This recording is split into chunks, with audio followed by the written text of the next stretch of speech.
nɛgɛ ɲɛ 10 ani 7 bɛ Garalo Buguni mara la ni Bamakɔ o waati kelen na wula nɛgɛ ɲɛ 10 ani 2 bɛ Washington DC Amérique jamana faaba kɔnɔ. An balimaw aw n'u la a y'aw bisimila VOA Banbara ka Malikura kunnafoniw kɛnɛ kan bi araba décembre kalo tile 4 san 2024 kunnafoniw la kumaba dɔw bɛna tali kɛ ninnu de kan. Jamanatigi Joe Biden ka taama senfɛ bi araba angolakaw fɛ y'a jalatigɛ k'a fɔ ko Amérique jamana bɛ se ka dɛmɛba di don farafina bunkana ma ka tɛmɛ Chine jamana kan. George Atino ale bɛn'o lase an ma sisan jɛmukan kɔnɔ. Ni maa ninnu bɛɛ lajɛlen bɛ bɔ Kayi mara la cɛw, musow, cɛkɔrɔbaw ani denmisɛnninw minnu bɛɛ lajɛlen bolila ka sabu kɛ jɔnya daga min sigilen don u dala u ka sigiyɔrɔw la. Nin taabolo in kɔnnen don diɲɛ yɛrɛ kɔnɔ ka fara farafina bunkana jamanaw kan. Mariam Kuyate ale bɛn'o lase. La Guinée ni kunɲɔgɔn laban in na kɛrɛnkɛrɛnnenya la kari tɛmɛli Zerekure mara la u ka sena dolantanyɔrɔ la kasara belebele min kɛra ye ni a kɛra sababu ye ko ka mɔgɔ 50 ni kɔ ɲɔgɔnni bɔnɛ u ka jamana ɲɛmɔgɔw ka laseli senfɛ. Seereya dɔw y'a yira Zerekure mara la k'a mɔgɔ hakɛ tɛmɛna o kan. Emmanuel Sanyo ye bunadamaden jo sariya lafasali tɔn ɲɛmɔgɔ ye ka bɔ Zerekure ale bɛna an ka ɲininkaliw jaabi. Ninnu de bɛna kɛ aw ka bi kunnafoni la kumaba dɔw ye ka fara an ka fasirikɛlaw ka kunnafoni latɔmɔlenw ka Washington na ani diɲɛ fan wɛrɛw fɛ. A y'aw bisimila. An balimaw a y'aw bisimila VOA Banbara ka Malikura kunnafoniw ni y'o kɛnɛ sigilen ye. Amérique jamanatigi Joe Biden bɛ taama la farafina gun kan kɛrɛnkɛrɛnnenya la Angola jamana kan. Bi araba a ye jalatigɛli kɛ k'a fɔ ko Amérique jamana de bɛ se ka dɛmɛ don farafina gun kan jamanaw ma ka tɛmɛ Chine jamana kan. VOA Banbara tɔgɔ la George Atino ka bɔ Washington. Joe Biden ka taama tile filanan na Angola États-Unis jamana ɲɛma y'i sinsin ko bololalen baara dɔw kan minnu bɛ se ka taa a sankɔrɔtali ani yiriwali sira fɛ waasa ka se ka danfara don États-Unis ani Chine ni ɲɔgɔn cɛ farafina gun kan. O sira fɛ États-Unis foroba baarakɛlan dɔ kɔni a lase kunnafonidilaw ma k'a fɔ ko États-Unis ka laɲini tɛ ka caman kɛ walima ka fitinin kɛ nka k'olu ka laɲini de ka baara kɛ cogoya wɛrɛ la. O la k'olu ka baara kɛcogo ni jamana dɔw ta tɛ kelen ye minnu kɔni bɛ baara caman kɛ nka k'u bɛ juru baden don jamanaw la fo u kan. O la hali n'a sɔrɔ jamana kɔni tɔgɔma fɔ bolodengɔni kɔni sinen bɛ Chine de ma. Bi États-Unis jamana ɲɛma ale tagara ɲɛ da lobito kɔgɔjida kan ni kilomɛtiri 500 ɲɔgɔn bɛ o ni Angola a faaba ni ɲɔgɔn cɛ. Sabula yen fɛrɛ tigɛra sisikuru sira fɛ fo kilomɛtiri 1000 ani 300 ni kɔ ɲɔgɔn mun bɛ taga fo Zambie jamana kan. O sira fɛ o b'a to cuivre kɔni n'o ye dugu jukɔrɔ nafolo dɔ ye ka se ka bɔ Angola ka tɛmɛ o dugu fɛ nɔgɔya la. O fɛɛrɛw bɛna jamana ninnu ka sɔrɔ ko sankɔrɔta wa cogoya don États-Unis bolo ka a disi gun a sina Chine disi la a farafina gun kan. Joe Biden ale y'i kanbɔ fana k'a fɔ ko bɛɛ kɔni b'a dɔn k'a fɔ ko sisikuru sira kɔni ko o man ka di ale ye kosɛbɛ. Lobito sisikuru sira in kɔni ni o sira ka waleya o b'a to a sira mun na maa bɛ tile 40 kɛ o ka se ka yɛlɛma ka kɛ lɛri 40 ɲɔgɔn ye. Bi araba sɔgɔma Kore woroduguyanfan jamana wasadenw ye jalaki bin u ka jamanatigi Yoon Sung Yeol kan k'a fɔ ko a ye sariya hakilina dɔw sigi sen kan ko nɔminɛli sɛgɛsɛgɛli baara minnu tun kan ka da a yɛrɛ kun kan ani a ka denbaya ko ka dan sigi o baaraw la. Mohamed Touré VOA tɔgɔ la ka bɔ Washington ale b'o lase an ma. Kore jamanakuntigi Yoon ka fanga ka kɛlɛ sariya fɔlɔ laseli min kɛra san 40 ni kɔ kɔnɔ o wulila joona sariyatigɛlaw fɛ su dɔ kɔnɔ min kɛra hawuja ye nka o ye jamana don politiki kɔnɔgan dɔ kɔnɔ ka jɛɲɔgɔn gɛrɛgɛrɛlenw lasira Yoon ka siniɲɛsigi la n'o ye politikikɛla kɔrɔsigi ye ani dolo jalakiba kɔrɔ n'a sugandira jamanakuntigi ye san 2022 a bɛ iko a ma jɛya kosɛbɛ sisan. Gɛlɛyaw ɲɛkɔrɔmatigɛ kɔfɛ ani ka lakanajɛkulu kunbɛn walasa u ka don wasabulon kɔnɔ ani ka kala ta sɔrasi sariya kama su kelen kɔnɔ Kore woroduguyanfan jamanaw ka fanga ɲininatɔn ka sariyatigɛlaw ye laɲini sɛbɛn dɔ sen bɔ Yoon ka fanga la. O laɲini ni b'a jira ko jamanakuntigi Yoon ye sariya sunba ni sariya tiɲɛ kosɛbɛ ani wa a b'a jalaki ko a ye sɔrasi sariya sigi n'o ye loi martial n'a laɲini ye min tɛ sariya sunba ni sariya sɔsɔli ye n'o ye k'a yɛrɛ tanga sɛgɛsɛgɛliw ma minnu bɛ ka kɛ sɔɔni wale minnu bɛ fɔ ko sariya tiɲɛnenw n'a ka denbaya n'a yɛrɛ sen bɛ o la. Sariyatigɛlaw bɛ se ka wote o laɲini nin kan juma sɔgɔmada joona fɛ ani a bɛ iko Yoon ka jigiya ma ɲɛ. kunnafoni cimago tɔn n'o ye fanga ɲininaw ka wasaden 300 be wasan bolo fangasigibagaw la wa u mago be fiɲɛ wasaden damadɔn dɔrɔn la ka bɔ jamanakuntigi ka politiki tɔn la walasa ka wasaden cayalenba tilancɛ 2 sɔrɔ min kan ka kɛ walasa ko laɲini nin latɛmɛ. Ameriki jamana ka ciladen Anthony Blinken ko bi araba ko kɛlɛban n'a bɛ wele ko cessez-le-feu nanzarakan na baara minnu bɛ sen na Liban jamana kan ko o baaraw taabolo ka ɲi ko hali ni k'a sɔrɔ nin waati laban ninnu na gɛlɛya olu donna baara tasira dɔw kɔnɔna la lakanako o kun kan Liban jamana kan a y'a yira fɛnɛ o senfɛ k'a fɔ ko nin hakilina baara ninnu bɛɛ lajɛlen sigira sen kan novembre kalo tile 27 kalo 2 kɛlɛ daminɛlen kɔfɛ Hezbollah ka finitigi jɛkulu ani Israel jamana finitigiw ni ɲɔgɔn cɛ n'o kɛra sababu ye ka mɔgɔ 4,000 faga Liban jamana kan a yirala o sen kelen fɛ k'a fɔ ko a kɛlɛ fitinɛ dɔ o sera Iran jamana ma nin ko in taabolo senfɛ. An bɛ taa farafina gun kan Côte d'Ivoire jamana kan a yirala yen fɛnɛ k'a fɔ ko mɔgɔ camanbaw de bɛ minnu bɛɛ lajɛlen bɛ gɛlɛya kɔnɔ nin waati in na ani ka fara gɛrɛntɛ sigili la u ka kakawo o sɛnɛkɛlaw ka baaraw taabolo kan k'a sabu kɛ ko denmisɛn fitinin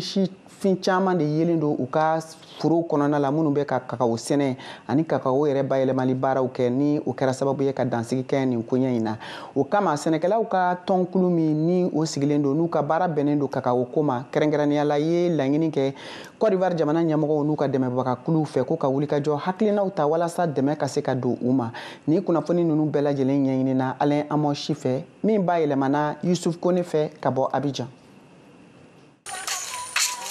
Kabini jiriforo la fo ka taa bila marayɔrɔ la kakao cini n'a jali bɛ dɔbali k'u ka baara le denmisɛnw ta tɛ walasa u kana tɔɔrɔ tuguni ni ka dankari kɛ Ivoire kakao la gouvernement ni coopérative ye baara caman boloda kabini san damadɔ i n'a fɔ lakalisow jɛlen n'o baara ni sɛnɛkɛyɔrɔw la walasa ka denmisɛnw ka foro baara jɔ ni ka sɔn kɛ Ivoire kakao la ɲanbɔnɔ bɔ filɛ Côte d'Ivoire cɛmancɛ tilebi fɛ kabaciba coopérative bɛ baara caman kɛ walasa ka denmisɛnw ka foro baara jɔ ni k'o degi.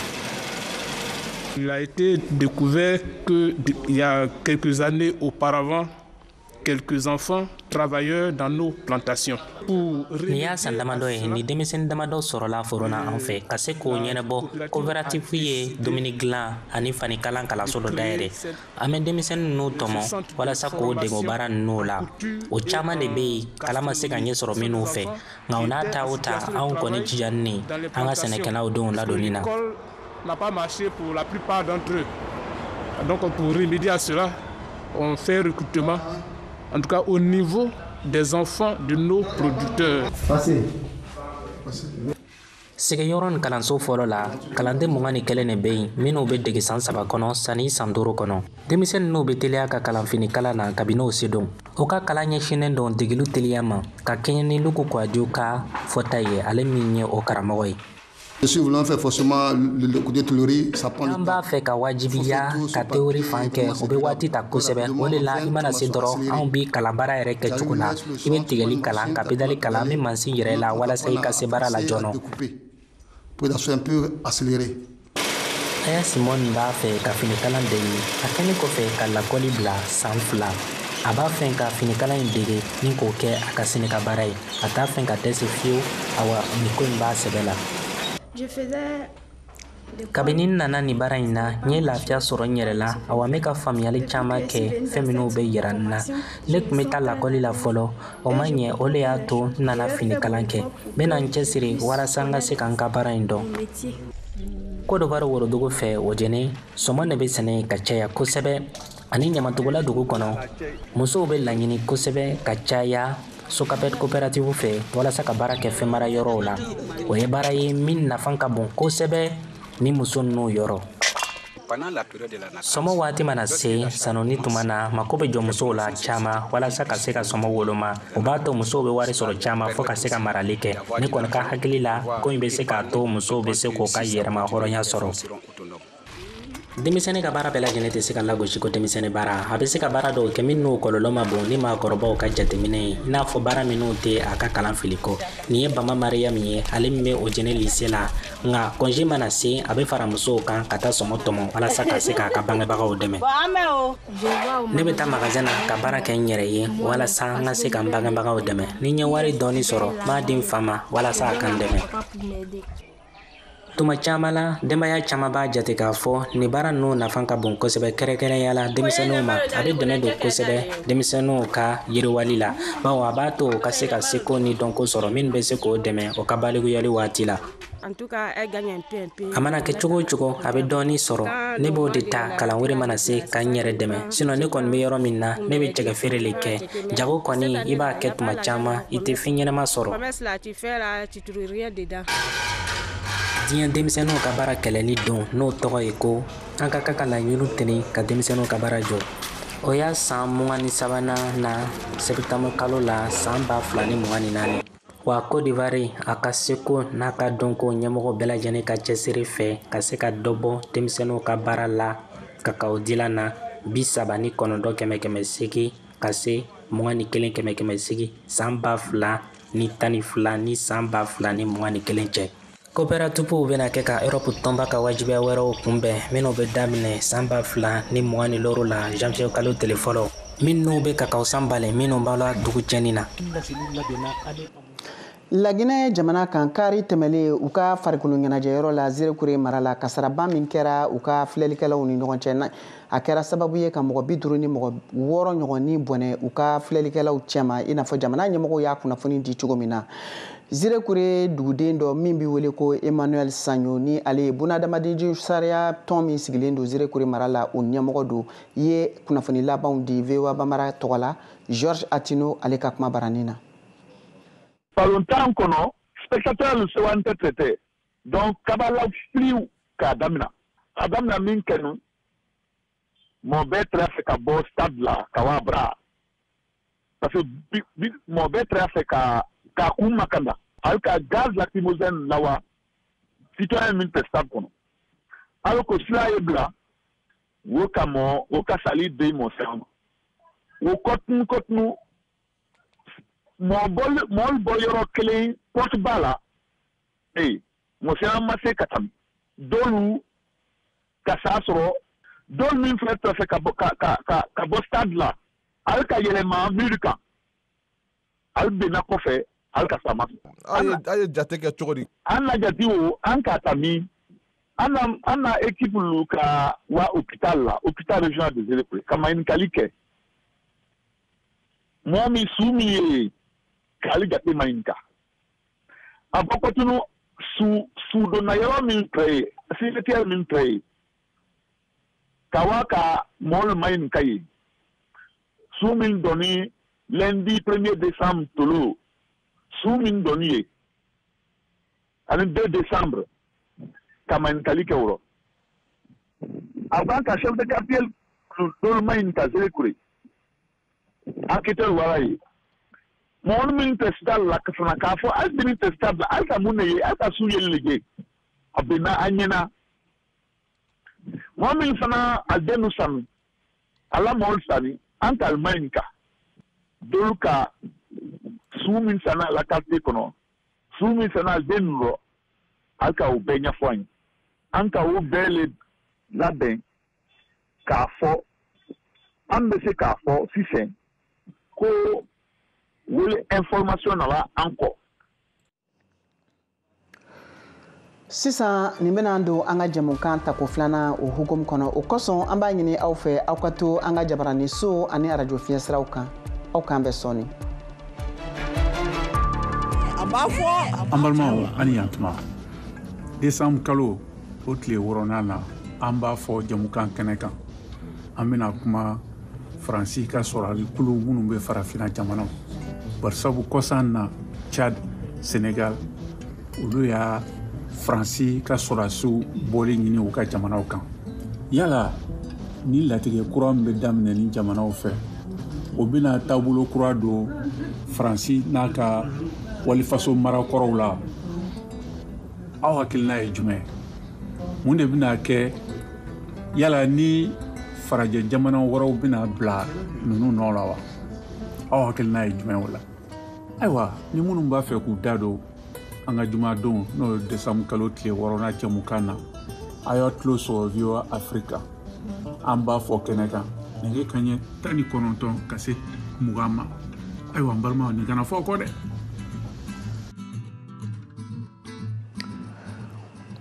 Ka segin ka na aw ma an ka foli b'aw ye dan tɛ foli min na aw sɔgɔlen don VOA Banbara ka malikura kunnafoniw na ka bɔ studio 53 na Washington DC. An bɛ taa ni kunnafoniw ye Burkina Faso jamana kan. Sɛgɛsɛgɛliw y'a jira k'a fɔ ko dɔ faralen don da dumunifɛnw sɔngɔ kan u ka marabolo kɔnɔ min bɛ wele ko bobojulaso i n'a fɔ malo ɲɔ ani ka se kaba ni da dumunifɛn wɛrɛw ma. O kosɔn VOA Banbara ka lasigiden min bɛ bobojulaso Alidu Wedrago wulila ka t'i ɲɛmada sugu kɔnɔnaw la a ye kunnafoni minnu sɔrɔ an k'o lajɛ. Femi gɛlɛya bɛ burukinakanw kan bi kɛrɛkɛrɛla bobojulaso o ye siman sɔngɔ gɛlɛya ye an mɛnna ka min ye an ka jamana na Aminata Kabore fɛ a kɛra daga ye bɛɛ lajɛlen dara bi. Fɔlɔ kɔni an kun bɛ suma sɔrɔ 60 suma gɛlɛnni o de ye 60 ye mais ɲina suma nana fo 120 na a nana fo 120 na sɔsɔ fana kun ye 150 a gɛlɛya ye 200 ye an sɔsɔ san ɲina fo 700 a ka gɛlɛyara ɲina fo ka dama tɛmɛ. Sumaila Kulubali ye sɛnɛkɛla ye ale fɛ nin sɔrɔla min na kɔfɛ sanji ninnu olu ye dannifɛnw caman tiɲɛ olu ka yɔrɔ la. Mais yani tiɲɛ yɛrɛ la an tɛna ɲɔgɔn nɛgɛ puisque yɔrɔw tɛ kelen yɔrɔ dɔ yɛrɛ ye yɔrɔ min kɛra lɛ bolo ye ɲina jiko gɛlɛyara an bolo ji cayara a ye tiɲɛni kɛ bon samiya ma ɲa ɲanama voilà ne yɛrɛ lɔn bi yɔrɔ min na ne ka foro lɛ bolo ye bon a ye fɛn dɔw tiɲɛ sanji ba dɔ tun nana ale yɛrɛ ye an ka malo fankelen ta ka kaba fanaw tiɲɛ voilà. Jean Traoré sɛnɛkɛla ye sima feerela lo fana ale fɛ ɲina samiya kɔni ɲɛna kosɛbɛ nka min sima gɛlɛya ye o b'a yira ko dannifɛnw bɛ tigɛra a ma tigɛ ka ban fɔlɔ yanni wagati nɔgɔya bɛ don. Ka taa siman sɔngɔ jigi kora ale a kana siran parce que an bɛ samiya ladon la simanw la an b'a ladonna kura ye donc nin waati na sɔngɔ tɛ se ka jigin teliman na mais yanni ka taa se décembre kalo la a bɛna santi ko siman sɔngɔ jigira parce que sisan bɛɛ bɛ kaba kari la an bɛ ɲɔ tigɛra voilà donc siman tɛ se ka jigin nɔgɔman na fo yanni dɔɔnin. K'a to kɔngɔ kana don an ka jamana na gouvernement y'a yira k'a fɔ ko an ka simafɛnw ka nin bɔ Mali ani Niger la a tɛ taa jamana wɛrɛ la tuguni o kɔrɔ ko anw ka siman ti bɔ Jean Traoré fɛ fo fɛɛrɛ ka sɔrɔ o la. A degema wɛrɛ ye min ye fana an b'a fɔ tuma bɛɛ n'o ko siman kana bɔ an bɛ jɔrɔ ni dumuni ka taabolo ye mais o tɛ jɔrɔ ni sɛnɛkɛlaw fana ka musakaw ye olu fana bɛ na ni degema ye parce que ni siman fana sɔngɔ jigira cogo dɔ la ele taara engrais san ka n'i ka foro labɛn i b'a dɔn i tɛna se ka i ka musakaw dafa parce que wari min bɛna sɔrɔ a tɛna se k'a lɔ ni musakaw ye kuma tɛ ka fɔ i bɛ tɔnɔ sɔrɔ a la donc siman bɔbaliya tɛ baasi an n'u sɛnɛkɛlaw fɛ mais o ka se ka a feere cogo fana ladɔn ka ɲɛ an ni ɲɔgɔn cɛ yan yɔrɔ pour que an fana bɛ baara min kɛ an min sɛnɛkɛlaw ye an ka bɔ ka se ka sɔrɔ a la. An filɛ Tolotama sira kan kilo 40 ni bobojulaso ale ni ɲɔgɔn cɛ. Sɛnɛkɛlaw ka ɲɛmɔgɔba min basiya ka daw ye ale bɛ kuma gouvernement fɛ sɛnɛkɛfɛnw sɔngɔko la yɛrɛ ko bɛɛ lajɛlen ka se ka to ka dumuni sɔrɔ k'a dumu ka gɛlɛya jugu bɔ an kan i n'a fɔ a bɛ jamanadenw kan kɔsa nin na cogoya min na. An ka dumu ka fa ka sɔrɔ ka siman sɔngɔ jigi ka jigi dɛsɛbagatɔw bɛɛ ka se ka sɔrɔ o ye gouvernement ta baara ye ni gouvernement ma politique wɛrɛ ta ka taa siman jagolɛ fan fɛ a bɛna kɛ an fɛ san o san o cogoya na e min ye jamana masa ye e b'a fɛ e ka jamanaden ka dumuni kɛ ka fa n'i ma sariya ɲɛnama sigi ka bila i ta jamana kɔnɔ o t'a laban tutu. Kwakale yan ani Burkina fan bɛɛ la ɲɔw tigɛra ka ban nka min ye tiɲɛ ye kaba bɔrɔ bi a bɛ taara 5000 ani 200 la min se ti Burkina kanw bɛɛ ye ni tun ye Alidu Wedrago kumakan ye ka bɔ Kwakwale ani bobojulaso VOA Banbara tɔgɔ la. An bɛ taa Mali marabolo fɔlɔ la kɛrɛnkɛrɛnnenya la Kayi mara la jɔnya daga o sigilen don denbayatigi caman de kan nin waati laban ninnu na sɛgɛsɛgɛli laban minnu kɛra o senfɛ y'a yira k'a fɔ k'a ka ca ni denbayatigi n'u ka denbaya mɔgɔ 90 ɲɔgɔn ye minnu bɛɛ lajɛlen ye u sigiyɔrɔw bila ka taa Bamakɔ ka sabu kɛ jɔnya daga a n'a degun min binnen tun don u ka denbaya kan. VOA Banbara tɔgɔ la Mariam Kuyate ale wulila ka t'i ɲɛmada nin maa ninnu fɛ degun min b'u kan u da bɛ se o ma k'o lase an k'o lamɛn ka bɔ Bamakɔ. Ni waati na an bɛ yɔrɔ min na o de ye Cité des Enfants ye Bamakɔ a cité kɔnɔna na du 90 ani kɔ olu de bi yan nɔ minnu y'u sigiyɔrɔw bila jɔnya wale sababu la ni maa ninnu y'a yira k'a fɔ k'u ye gɛlɛya sugu bɛɛ lajɛlen kɔni ye u ɲɛna k'a sababu kɛ a yirala k'a fɔ k'u ye jɔn ye o siratigɛ la an bɛna maa dama dɔ lamɛn minnu b'u hakili jigi halisa u ka nin gɛlɛya ninnu na.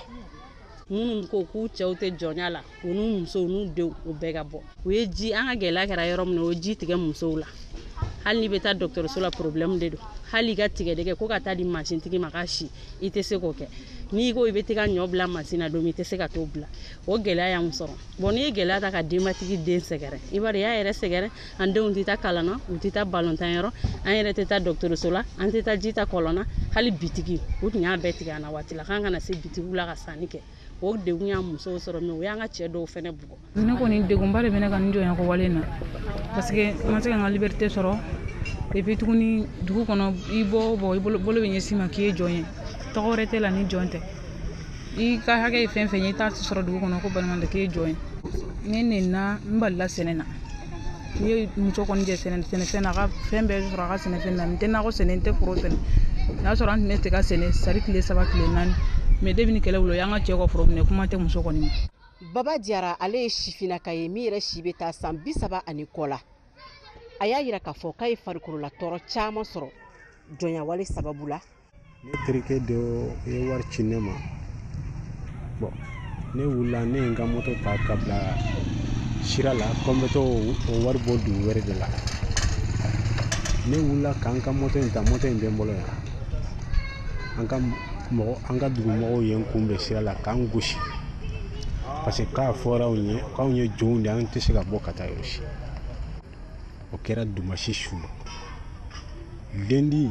ne ka nin yɔrɔ in de tun tira. Yasa ka jɔnya wale yɛrɛ dabila Mali jamana kɔnɔ pewu Mali wasabulonw ye sariya dɔ ta a ko la min yɛrɛ sen fɛ a yirala ka fɔ ko maa o maa mana minɛ jɔnya wale kɛli la Mali jamana kɔnɔ i bɛ ɲangi kasoladon bɛ a kunkɔrɔ o siratigɛ la jɔnya wale kɛla maa minnu na minnu sigilen bɛ nin waati in na cité des enfants kɔnɔna na u bɛɛ lajɛlen hakilinata ye kelen ye k'u ka hakɛw ka d'u ma. ne kɔni bɛ min fɛ k'an ka hakɛ d'u ma ka n'u bɛɛ kɛ kelen ye dugu kɔnɔ u mana fɔ min b'o kɛ n'u ko min b'o kɛ u b'u ka dugu kɔnɔ n bɛ n ka dugu kɔnɔ n tɛ se mɔgɔ ma mɔgɔ kana se ma jɔnya ko min don n t'a kɛ bilen mɔgɔ ye bilen fo ka taa fɔ n t'a kɛ n si t'a kɛ. An bɛ aw ladɔnniya k'a fɔ ko jɔnya wale o ɲɔ ɲalen bɛ kosɛbɛ Mali jamana kɔnɔ yan nɔ kɛrɛnkɛrɛnnenya la Kayi mara la maa caman de bɛ yen minnu bɛ bugɔ u bɛ ɲani u bɛ jogi u bolofɛnw bɛ minɛ u la k'a sababu kɛ k'u ye jɔn ye o kama laɲini min bɛ ka kɛ maaw fɛ bi minnu bolila ka b'u sigiyɔrɔw la jɔnya wale ɲɛsiranya kama u k'u ka laɲini ye fɛn kelen ye sariya min tala jamana marabagaw fɛ o sariya ka don ba la u ka hakɛ bɛɛ lajɛlen ka segin u ma. Mariam Kuyate ka laselikan don ka bɔ Bamako VOA Bambara tɔgɔ la. Ka da nin kan sisan an bɛna ci bila Saka Tarawele ma ale bɛna ka na ka farikolo ɲɛnajɛ kunnafoniw walawala. Saka i n'u la. Alula Mariam. Ayiwa mun b'i ka palan kɔnɔ bi? Bi farikolo ɲɛnajɛ bɛ taa n'an ye min ye sirantolontan kan a bɛ sirantolontan ye i b'a dɔn k'a fɔ an bɛ waati min ko sisan labɛnniw bɛ senna Bamako yan Mali cɛbɔ 2 de bɛ kafu ka club ka ɲɔgɔndanw kɛnɛ kan ɲina saison hukumu kɔnɔ n'o ye Ba24 ni Ba25 phase de groupe min ye ligue ye Joliba Athletic Club ale bɛ yen ale bɛ k'a ka tisɛgɛ ɲɔgɔndanw labɛn i b'a dɔn k'a fɔ ko tile fɔlɔ ma ja Joliba AC la Tunisie kaw fɛ tarata jan tɛmɛnen Tunisie Espérance Sportive ye se sɔrɔ kilo 4 Joliba Athletic Club kan Kanankolo o de siratigɛ la Joliba senkɔrɔbɔlenbaw ɲɛmɔgɔw ka fara a sirantolantalaw kan ɲɛmayaso bɛɛ wulilen don k'i jɔ walasa kari na ta décembre kalo tile 8 san 2024 na stade Ibrahima Marti la ni Joliba bɛna Egypte Pyramide FC bisimila a ɲɔgɔndan ka kɛ ɲɔgɔndan ye Joliba bɛ se ka se sɔrɔ ɲɔgɔndan min na n y'a fɔ cogoya min na o de siratigɛ la min ye Joliba supporters kunnafonidilaw olu wulilen don k'u jɔ mɔgɔ dɔ tɔgɔ Yuba Sise ale kɔni b'a ka finiw na n'o ye Joliba couleur ye fini bilenman o ye Joliba AC ka couleur ye a y'a yira ko olu de b'a la walasa ɲɔgɔndan in ka se ka kɛ hɛrɛ kɔnɔna na gɛlɛya kana ye a la an ka Yuba Sise lamɛn a ka welekan tɛ nin ka ɲɛsin supporters ma Joliba supporters dɔrɔn tɛ Mali supporters bɛɛ lajɛlen de ko don Yuba Sise. Nin ye Mali ko de nin ye faso ko de nin ye jɔyɔrɔ ko de o kama i y'a fɔ cogo min na joli bɛ ni FC Pyramide ka bɔ Egypte an bɛ ɲɔgɔn sɔrɔ n'Ala sɔnna ma dimanche nata le 8 décembre stade 26 mars la 16h wagati n'u b'a fɔ a ma k'a fɔ ko lansara tile wagati o kama joli bɛ ɲɛmɔgɔw y'a ɲini bɛɛ lajɛlen fɛ bɛɛ ka bɔ fɔlɔ ni donfini ye o ye bilenman ye n'an ye bilenman don ka terrain minɛ ka terrain fa an k'a bila an kunna k'a fɔ ko balontan o ye tulonkɛ sɛbɛlama de tulonkɛ sɛbɛlama ye jumɛn ye i bɛ balontan k'a ban kɛlɛ t'a la wɔyɔ t'a la o kɔnɔna la nemuru fara tɛ fili jisuma mana tɛ fili nɛni tɛ kɛ bonni tɛ kɛ k'a fɔ ni mɔgɔ ye manani kelen fili u bɛ dolari wari 100 de tigɛ ka bɔ Joliba ka sɔrɔ la n'a kɛra gabakuru ye dolari wari 200 o de bɛ tigɛ ka bɔ Joliba ka sɔrɔ la o b'a yira k'a fɔ ko ni balontan in ye koba de ye ni balontan in nin ye Afrique yɛrɛ ŋanaw de ka kɛnɛ ye o kɔnɔna la mɔgɔ si de man ka ko kɛ ko min tɛ bɛn n'i y'o kɛ a bɛ komi n'a fɔ i y'i ka tɔn tɔɲɔ wa i ye jamana tɔɲɔ k'a kɛ komi n'a fɔ aigle malien de bɛ jouer dimanche don malien bɛɛ de kan ka bɔ ka taa Joliba dɛmɛ nin baara na barisa a b'a kɛ faso yɛrɛ balontan de bɛ kɔrɔtan sanfɛ faso balontan de bɛ sewa sɔrɔ o kama an b'a ɲini bɛɛ fɛ bɛɛ ka bɔ an ka ɲɔgɔn sɔrɔ stade 26 mars la dimanche don à partir de 16h. Terrain n'i y'a jateminɛ an bɛ fɛ mɔgɔw ka kafo ɲɔgɔn kan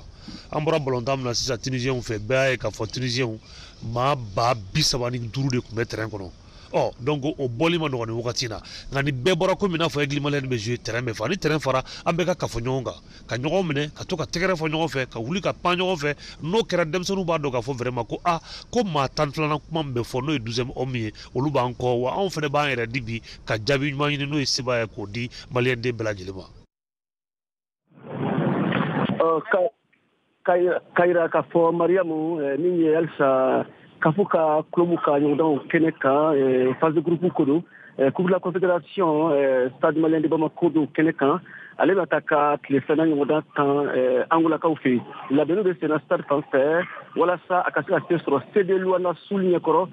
n'u bɛ kɛ stade ka ɲɔgɔndan filanan ye n y'a fɔ cogoya min na ɲɔgɔndan tɛmɛnen na stade ye se sɔrɔ a ka bɔko fɔlɔ la Sélène Boshi ɲɛkɔrɔ ka bɔ Afrique du Sud Bamako yan cili filaw kɛra stade ta ye hakilina jiginna kanankolo Sélène Boshi y'o sɔrɔ ani ka kun cɛ halisa sirantɔlɔntan Bunabu kan ka kuma min ye kafu farafin sirantɔlɔntan ɲɛmayaso ka lajali ko ta fan fɛ san o san ale bɛ sirantɔlɔntanaw laja minnu ka baaraw ɲɛna kosɛbɛ san kɔnɔna na ka sanga ni baaraw kelen ye kɛrɛnkɛrɛnnena sirantɔlɔntana farafin sirantɔlɔntana min ka cili don ta ɲɛna ka tɛmɛ sirantɔlɔntanaw bɛɛ ta kan o tigi de laja Mali sirantɔlɔntana kelen b'a la min ye forobatɔ sirantɔlɔntana kelen ye ale tɔgɔ Nɛnɛ Dorgelès ale bɛ nominer o cɛman n'an ko k'a sugandi sirantɔlɔntana minnu ka ciliw ɲɛna ciliw 11 de don ale hakilina jiginna ale ka ciliw min donna Mali ni Côte d'Ivoire ka ɲɔgɔndan sen fɛ Côte d'Ivoire kaw fɛ CAN na quart de finale la ale ciliw de don Nɛnɛ Dorgelès ale sen bɛ nominer o na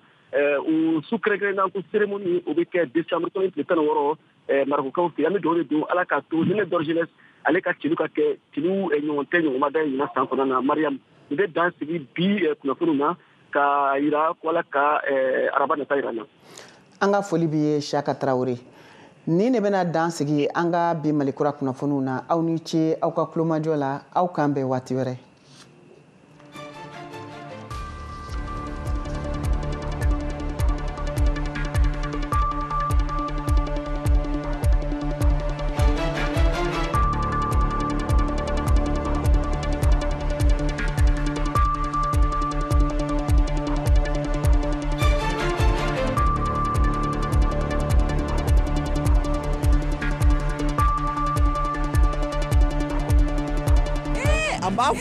An balimaw ani yantuma décembre kalo o tile 6nan na an b'a fɔ jamukan kɛnɛ kan an bɛna kuma Faransi ka sɔrɔli kulu minnu bɛ farafina jamanaw barisabu kɔsan na Tchad Sénégal olu y'a Faransi ka sɔrɔsiw bɔli ɲini u ka jamanaw kan yala ni latigɛ kura min bɛ daminɛ ni jamanaw fɛ o bɛna taabolo kura don Faransi n'a ka walifaso marakɔrɔw la aw hakilina ye jumɛn mun de bɛna kɛ yala ni farajɛ jamana wɛrɛw bɛna bila ninnu nɔ la wa aw hakilina ye jumɛn o la ayiwa ni minnu b'a fɛ k'u da don an ka